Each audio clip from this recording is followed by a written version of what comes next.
Essa palavra é uma palavra do Senhor Jesus. Jesus está ditando a carta e João, o apóstolo, está escrevendo. Então são palavras do próprio Jesus. Apocalipse, capítulo 3, versículos 7 e 8. E Jesus está dizendo assim: ao anjo da igreja que está em Filadélfia escreve: estas são as palavras daquele que é santo e verdadeiro, que tem a chave de Davi.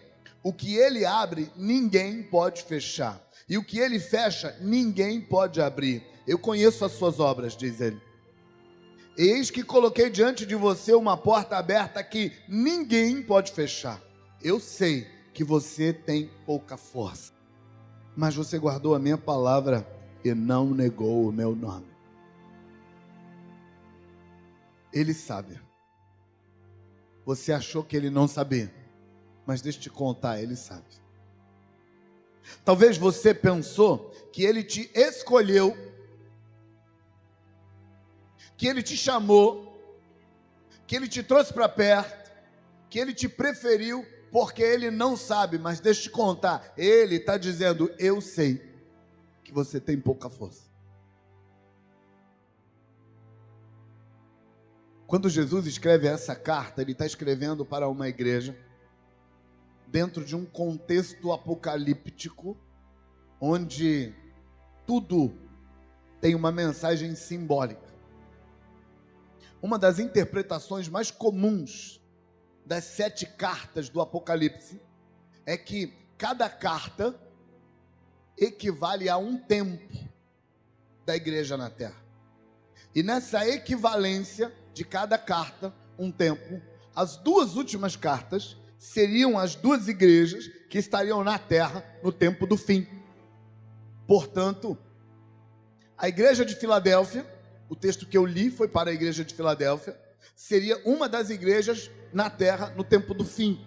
A igreja de Laodiceia seria a próxima igreja na terra no tempo do fim. Essa interpretação, e eu aceito muito essa interpretação, estabelece que a igreja do arrebatamento é a igreja de Filadélfia. A igreja que não será arrebatada, mas estará na terra no tempo do fim, será a igreja de Laodiceia. Portanto, essas 2 igrejas, elas andam juntos no mesmo tempo, só que uma será levada e a outra será deixada. A igreja que será levada é a igreja de Filadélfia. A igreja que será deixada é a igreja de Laodiceia. E o que Jesus diz para a igreja de Filadélfia, que é a igreja que vai subir, ele diz assim: eu sei que você tem pouca força. O povo de Deus, no decorrer da história, de Gênesis ao Apocalipse, sempre foi um povo de altos e baixos. E se você quiser notar isso com mais clareza, leia os livros de 1 Reis, 2 Reis, 1 Crônicas e 2 Crônicas, porque você vai notar os reis de Israel sendo sucedidos no governo de Israel, e Israel é o povo de Deus. Quando você lê esses 4 livros, que na Bíblia hebraica são 2, quando você lê o livro dos reis de Israel e o livro das crônicas, você vai passar por uma rotina mais ou menos assim. Página 1, o povo está em alta. Vira página 2, o povo está em baixa. Página 3, o povo está em alta. Página 4, o povo está em baixa. Alto, baixo, alto, baixo. Tipo como se ele estivesse brincando de morto-vivo. Mais ou menos. O povo de Deus, não só naquele momento da história, mas em toda a história, o povo de Deus sempre vive esse momento de alto, baixo, alto, baixo, alto, baixo, alto, baixo. E nós aprendemos a pensar que Deus opera no povo quando ele está no alto e não opera quando ele está no baixo. Depois opera de novo quando ele está no alto e depois não opera quando ele está no baixo. E o pior, nós transferimos isso para a nossa vida. Transferimos isso para a nossa vida. E se você é crente há muito tempo, sabe que vida de cristão também tem esse esquema que acontece com o povo. Crente também vive, às vezes na alta, às vezes na baixa, e às vezes na alta e às vezes na baixa. Muitas vezes eu atendo crentes sinceros que amam Jesus, dizendo para mim: pastor, não estou me sentindo muito crente. E quando eles estão se sentindo bem crentes, normalmente eu não os atendo. Porque eles não querem atendimento nessas horas. Eles querem quando não estão se sentindo muito crentes. E nós aprendemos a pensar que quando eu estou na alta, Deus vai operar em mim porque eu estou na alta. E quando eu estou na baixa, Deus vai operar em mim porque eu estou na baixa. Jesus está dizendo exatamente o contrário para a igreja que será arrebatada. Ele está dizendo, eu sei que você tem pouca força.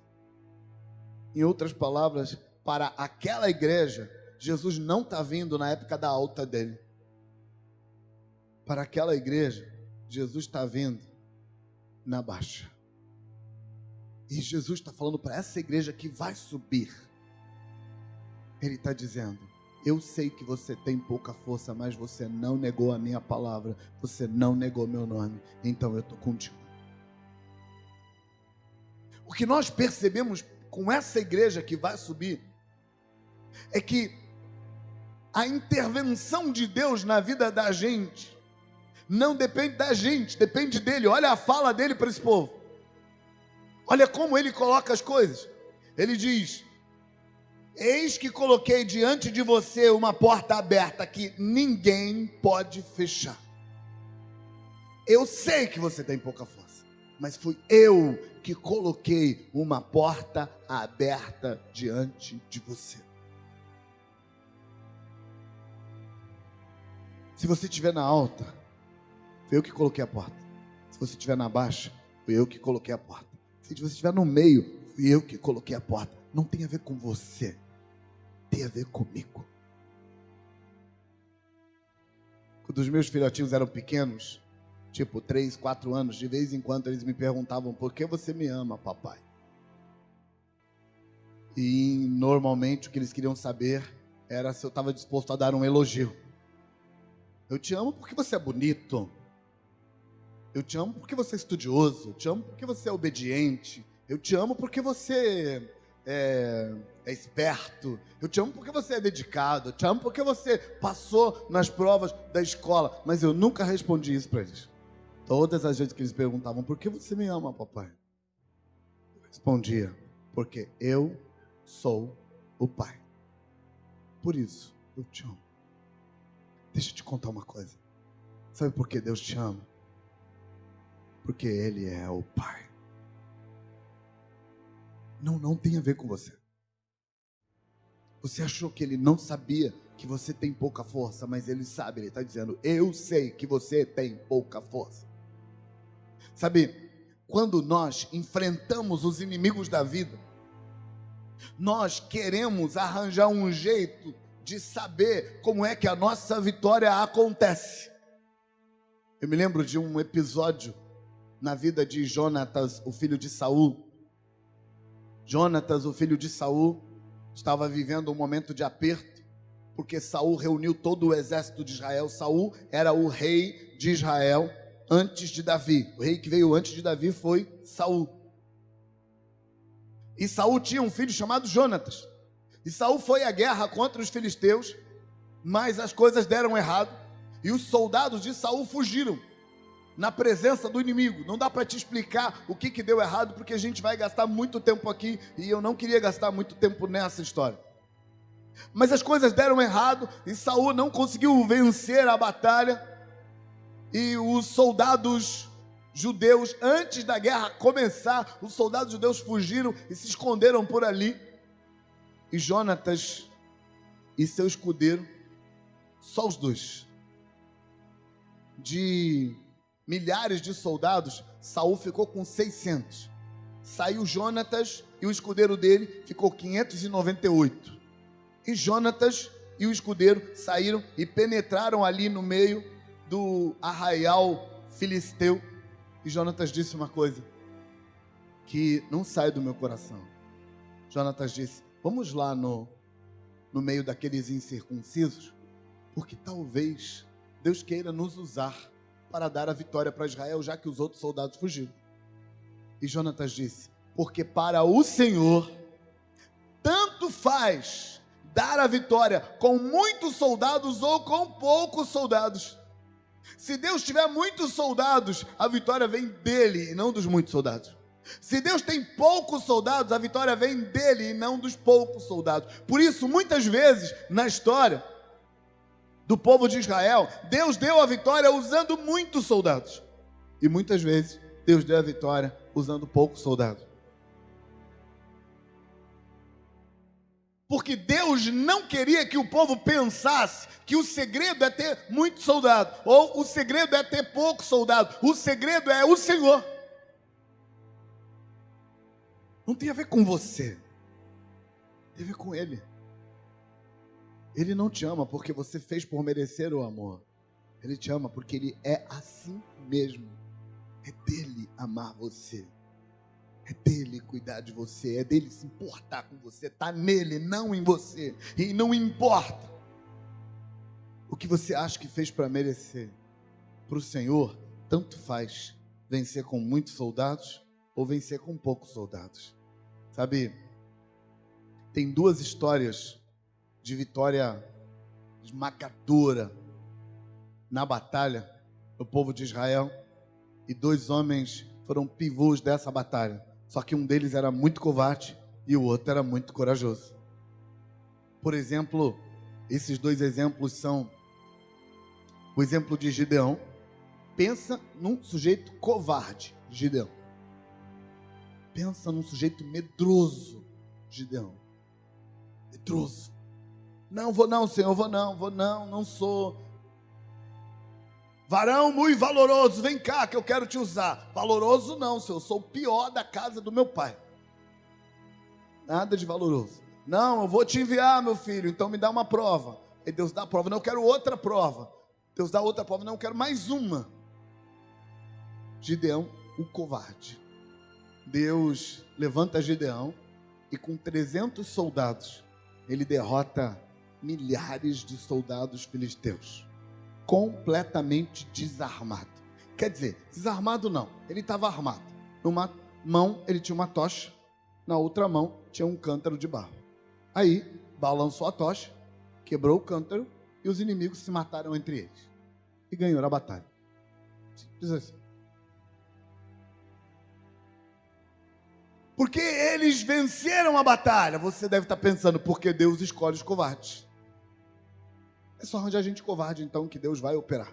Aí, alguns anos depois, Davi, o menininho, magricela, bonitinho, que não tinha treinamento nenhum para a batalha, que era cuidador de ovelhas, compareceu à batalha perante um gigante, Golias, ninja.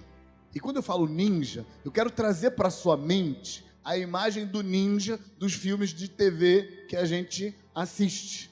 Sabe, aquele sujeito com treinamento militar da vida inteira. Golias era exatamente isso.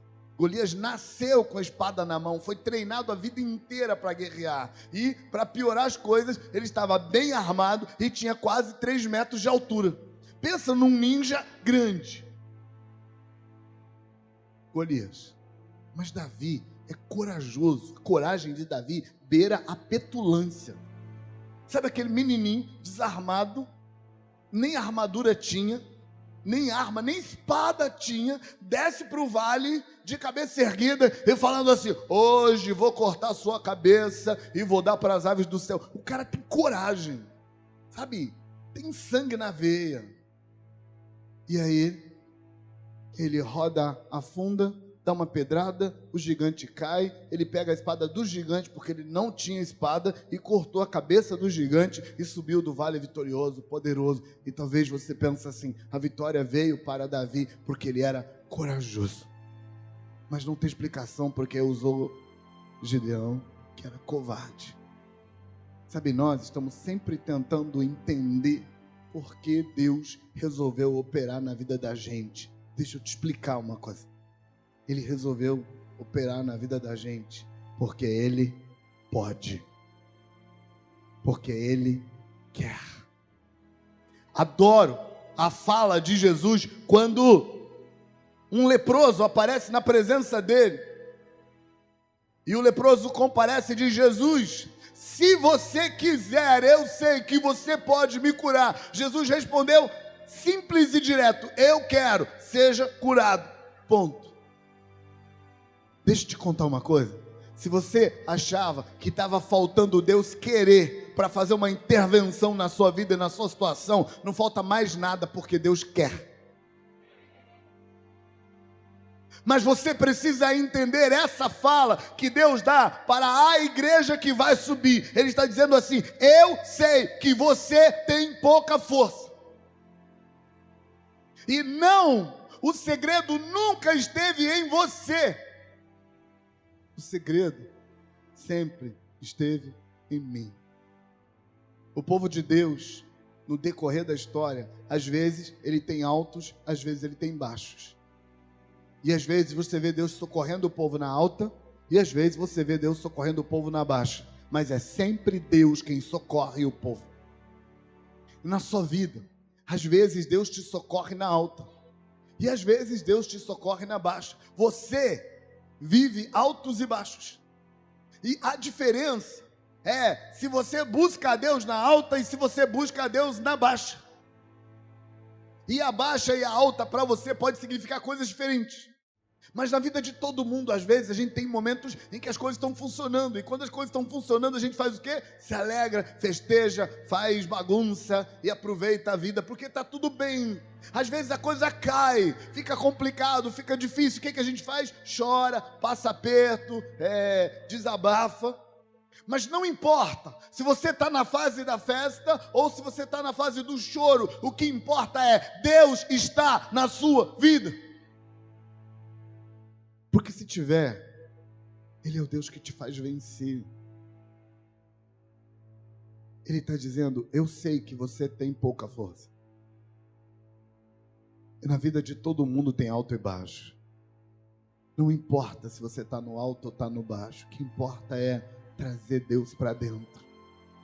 Jesus, quando escreve essa fala para aquela igreja, quando ele diz que ele sabe que eles têm pouca força, ele estabelece que é ele que colocou uma porta aberta diante de você e ninguém pode fechar a porta que ele abriu.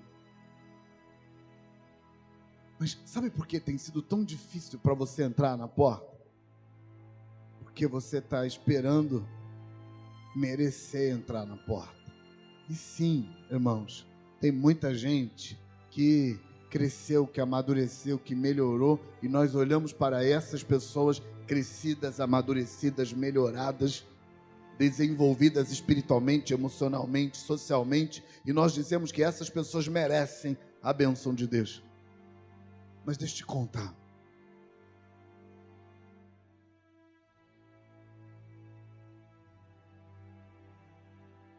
O mesmo Deus que opera na vida desses que nós consideramos super desenvolvidos é o mesmo que opera na vida daqueles que não desenvolveram nada.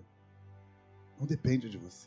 Eis que diante de você eu coloquei uma porta aberta que ninguém pode fechar. Papai, por que você me ama? Porque eu sou o Pai. A razão pela qual Deus se importa com você é porque Ele é assim. Porque Deus é amor. Porque Ele é desse jeito. Ele se importa. E Ele quer fazer intervenções sérias na sua vida. E aí, se você é o Gideão covarde, ou se você é o Davi corajoso e petulante, não importa. Importa que você coloque Deus na sua vida. Se você está no ápice da sua santidade, ou se você afundou nos buracos profundos do pecado, o que importa é que você coloque Deus no lugar dele, porque é dele que emana socorro. Pastor, mas se eu pecar, as coisas complicam. Complicam para você, para Deus não. Deixa eu te contar uma coisa. Seu pecado não afeta Deus. Não faz Deus mudar. Seu pecado faz você mudar. Seu pecado destrói você. Seu pecado faz mal para você. Seu pecado quebra você. Atrapalha você. Deus continua no lugar dele, te olhando com o mesmo olhar de bondade e esperando que você coloque ele nessa equação ruim que você montou para a sua própria vida. Não, Deus não vira a cara e não muda de casa e não vai para longe quando você peca. Deus continua no lugar dele. Você vai para longe quando você peca. E você pode mudar isso se você entender que nunca teve a ver com você. Na minha infância, eu me converti cedo, criança ainda. E por me converter criança, eu levei a vida cristã muito a sério. Então, por um certo tempo, eu achava que eu fazia tudo certinho, então Deus tinha que me abençoar, porque eu estava fazendo tudo certinho. E muitos outros meninos, rapazes, adolescentes, que levavam uma vida diferente da minha, do meu estilo de vida, que eu entendia, vida santa,